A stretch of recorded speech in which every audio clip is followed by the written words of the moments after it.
The January transfer window is an absolute merry-go-round where players can go absolutely anywhere. But who's actually going to be on the move and which is just load of rumour talk? Well, today we're going to go through a bit of both as I look through 5 players who could potentially be on the move this January transfer window. So first off, from one man who could be on the move is Emery Chan. Now the Juventus midfielder hasn't exactly had the best of times since moving to the Italian club, and that's because, in my honest opinion, he was never really good enough. And I think the same thing for Aaron Ramsey.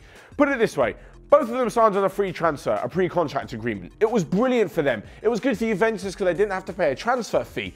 But I'm not so sure they were actually up to that level. I mean, if they had to go and buy Chan, and if they had to go and buy Ramsey, they wouldn't have spent the 30, 40, 50 million, whatever their market value was at the time, on that player and then offer them a big contract. I can see the same thing happening with Ramsey, but we'll talk about that in the future. As for Emery Chan, it's clear he wants to leave. He's been left out of the Champions League squad, and well, he's just not going to get any minutes, especially if they go ahead and bring in Paul Pogba, although that's just a rumour at the moment. As for where he'll end up, well, former club Dortmund are definitely interested, and even more so now they've sold Julian Weigl to Benfica. With that kind of money, they can bring in Emery Chan. It will still cost a little bit, but certainly for a player who's still in his 20s and still's got loads of brilliant football ahead of him, it seems like a pretty good deal.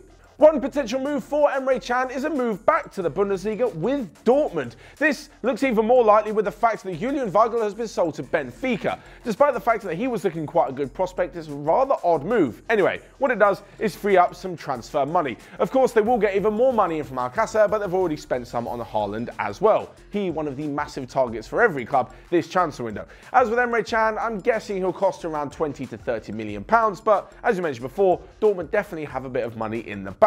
So moving from someone who is going to cost a fair bit of money in January to someone who could cost, well, maybe not so much. Certainly not compared to his transfer market value. That is Christian Eriksen. The Dane's relationship with Spurs fans has somewhat deteriorated in the last few months, purely because he won't be signing a new contract. He barely puts any effort when he plays, and it looks like he'll be out of the club very, very soon.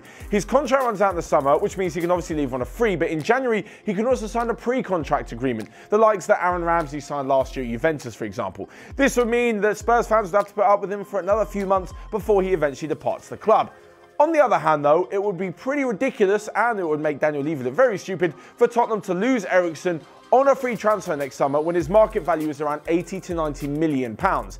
They will have to accept something a lot less than that, but even getting around 30 million for the Danish playmaker will be a pretty good deal. Big clubs like Bayern, Juve and Real Madrid have all shown interest in him, but it rather depends on what they're going to do with their own transfer business before looking at Christian Eriksen. Juve have got enough midfielders, and if they don't get rid of anyone, they won't bring Eriksen in. Real Madrid is still flirting with the idea of Paul Pogba, and Fede Valverde has proven himself to be a top player at the moment as well, so maybe Eriksen will eventually stay and leave on a free. Regardless, he's not done so well in the last few months and he needs to get a move pretty soon, otherwise his value is just going to fall and fall. Up next though, when talking of Real Madrid, if Eriksen does go there, well maybe Real could sweeten the deal by sending Gareth Bale in the opposite direction. We all know he's had his problems and he was so close to joining China in the summer before Florentino Perez turned around and actually decided that he wanted a fee for the 30-year-old Welshman. Not surprising considering they shelled out over £85 million for him, although that was 6 years ago. Anyway, he's been caught in all sorts of controversy, whether it's dancing in front of a flag which states that he really doesn't care about Real Madrid, whether he's spending more time on the golf course, or more recently, doing a bottle flip challenge while sat on the bench for Real.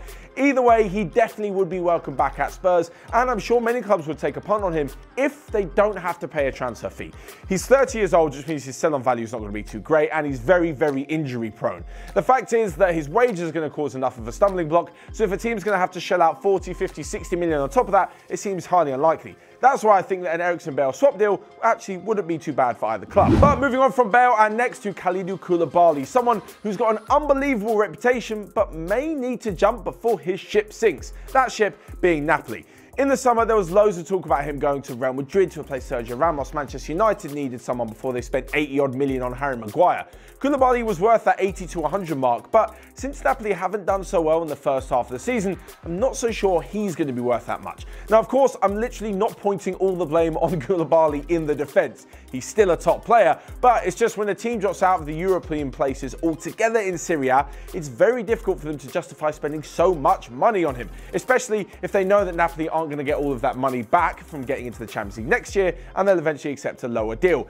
In January, there are a few clubs that need him, but none more so than Manchester City. They didn't replace Vincent Kompany, Aymeric Laporte is injured, and the rest of them are absolutely useless. So Koulibaly is definitely needed from more clubs, but I just think Manchester City is a good option for him. The only saving grace for Napoli is that they have Champions League football after the winter break, although they face a last 16 tie with Barcelona, so maybe that's as far as it goes. And the last one on this list is Ajax's Hakim Ziyech. Now, we've spoken about him so much on this channel because apparently in the summer, 25 million would have got you one of the best players in the Eredivisie and one of the standout players of the Champions League pretty much over the last year and a half. There was a lot of rumours that his teammate Donny van de Beek was the next to move. A £60 million deal to Real Madrid was touted, but it looks as though he'll be staying for the rest of the season at Ajax and maybe even further into the future. Edwin van der Sar, the CEO of Ajax, has accepted they're going to lose some big stars, but I really think that Ziyech will leave before Van de Beek does.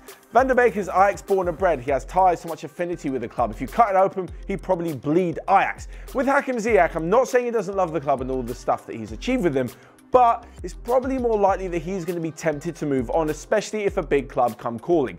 Much like with Koulibaly and Napoli having Champions League football after the January transfer window, well, the same thing can't be said for Ajax, and this is where I think the tide turns. Where if a big club comes in and gives Ziyech the chance to play Champions League football after January, which is something that Ajax, as I said, can't offer, I think he's going to take it. We all know he can do it at the top level. We've seen him this season be unbelievable in the group stage and, of course, help Ajax to the semis last season. So I really think that Ziyech is going to take up that offer and loads of clubs would definitely be looking at him. Of course, along with these five, there's loads of other players who can move on. Mario Mandzukic has been touted for a move. Koulibaly's teammate, Dries Mertens, is also on the list of a few teams. Callum Wilson, Wilfried Zaha, there's loads more. You guys let me know who you think is going to be on the move in January and whether any of these players will actually be leaving their clubs. Of course, while you're at it, smash the like button down there and you can click here or here to check out all of the other videos we've got going on OneFootball. But until next time, I'll see you guys later.